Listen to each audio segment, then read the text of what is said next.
Memory loss in cancer patients या फिर irrelevant talking या बहकी बहकी बातें करना कैंसर पेशेंट्स में कई बार ये होता है, फैमिली मेम्बर्स कंप्लेन करते हैं। तो हमें ये जानना ज़रूरी है कि क्या इसके कारण हैं, क्यों इम्पोर्टेंट है इसको पहचानना। और कई बार एक्सेस में लोग रिएक्ट कर जाते हैं कि ये तो होगा ही।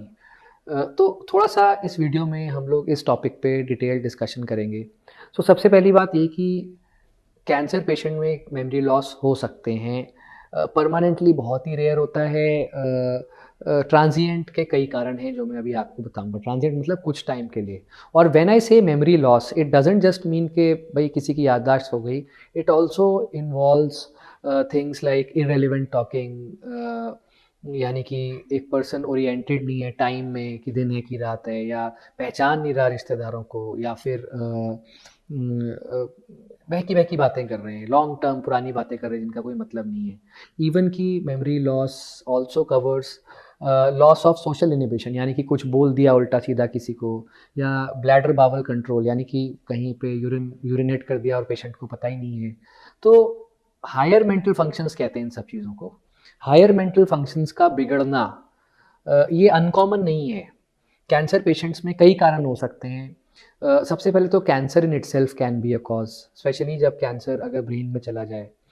उसके अलावा इलाज से भी ये हो सकता है। मान लीजिए ब्रेन सर्जरी करी और कुछ क्रिटिकल एरियाज को काटना पड़ गया तो ये हो सकता है। That is a permanent cause. Temporary causes के, मान लीजिए कीमोथेरेपी चल रहा है तो कीमोथेरेपी फॉगिंग, मतलब कुछ दवाइयाँ ऐसी हैं जिनके कारण हो सकता है। सारी दवाइयों से नहीं होता, बहुत कम होता है। कई बार क्या होता है कि दवाई की वजह से या शुगर लेवल्स इतने कम हो जाते हैं, हाइपोग्लाइसीमिया जिसको बोलते हैं, उसके कारण ये हो सकता है। रेडिएशन के कारण हो सकता है, रेडियोथेरेपी टू द ब्रेन जब दी जाती है। इसके अलावा कई बार क्या होता है कि पेशेंट को सेप्सिस होता है, यानी कि इन्फेक्शन होता है, छुपा हुआ इन्फेक्शन होता है, या ब्लड में या ब्रेन में इन्फेक्शन हो जाता है, जिसको हम ट्यूबरक्युलर मेनिंजाइटिस या बैक्टीरियल मेनिंजाइटिस या वायरल मेनिंजाइटिस बोलते हैं।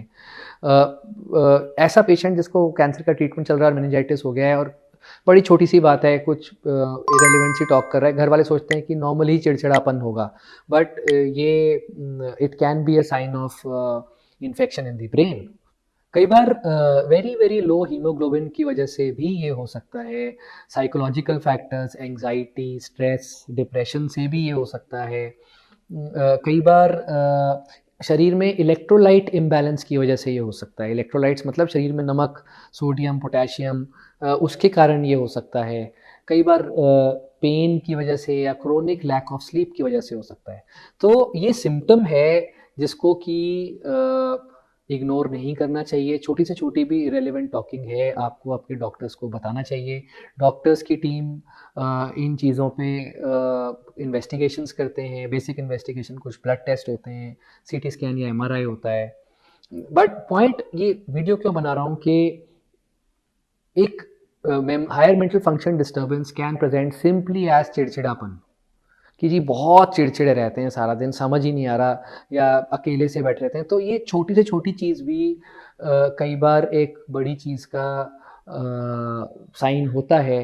तो अगर आपको कुछ इरेलीवेंट बिहेवियर लगे आपके पेशेंट में जो कि कैंसर का ट्रीटमेंट ले रहे हैं, please discuss with your treating team. हम लोग इस टाइप के वीडियोस बनाते हैं ताकि हम लोग अवेयरनेस फैला पाएँ हम सब लोगों के बीच में। तो अगर आपको ये वीडियोस पसंद आते हैं तो हमारा मोटिवेशन बढ़ता है अगर आप हमारे चैनल को सब्सक्राइब करते हैं। आई वुड रिक्वेस्ट कि आपके सब्सक्रिप्शन से ये चैनल पॉपुलर होता है, तो please subscribe our channel, please share our videos, and we are very eager to hear from you. आपके सारे कमेंट्स और फीडबैक्स को हम लोग बहुत सीरियसली लेते हैं, तो please don't hesitate to give your genuine feedbacks to us. Thank you.